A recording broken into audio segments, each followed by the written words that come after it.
Hey Team YouTube, continuing work on a Chevy Venture 2004.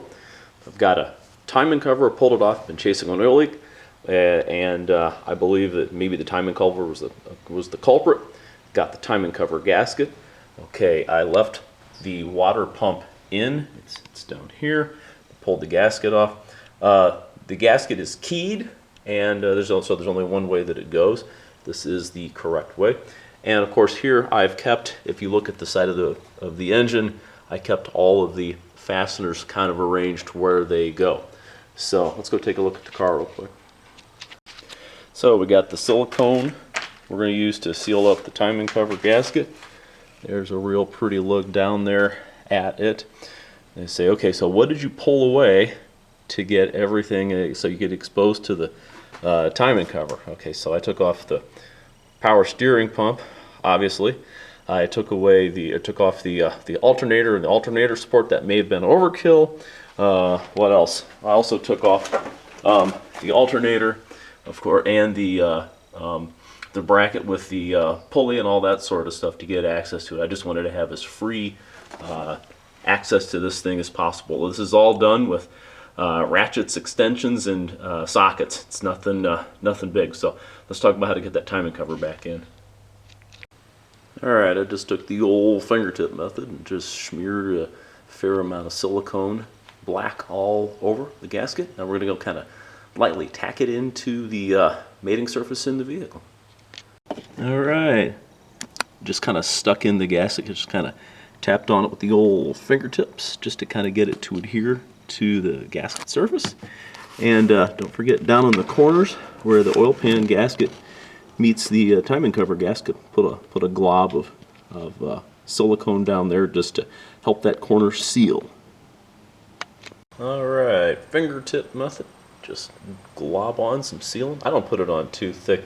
Also right down with the corners again where that oil pan gasket meets the timing cover gasket.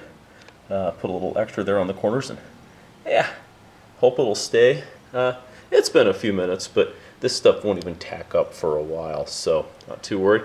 Got some fasteners in my pocket so I can just get this thing kind of roughed in and then start applying all of the rest of the bolts. The timing cover bolts. Here we go. Okay, there's crank. Got a 10 millimeter right there, 10 millimeter, 10 millimeter, 13, 10, 10, 13, and then down here below the pulley boss, another 13. Yeah, what's that one? And a 13 right above the pulley boss, so that makes 2. And then further down, the last 10 right there, I believe. Oh boy. Yeah, that's everything. So let's take a picture from the bottom. Okay, see that pretty blue right there? That's your oil pan gasket. You go to put this timing cover back in. What I did is I started kind of from the bottom, and I worked, slid the timing cover towards the motor, and see what I could do. Okay, by the way, that fastener there, let's see here. Pull it back, excuse me. Fastener there, the big one in the middle of the frame, that is for your crank sensor. Alright, that's not anything to do with the timing cover. That fastener right there, timing cover, timing cover. Okay, there are no, the oil pan bolts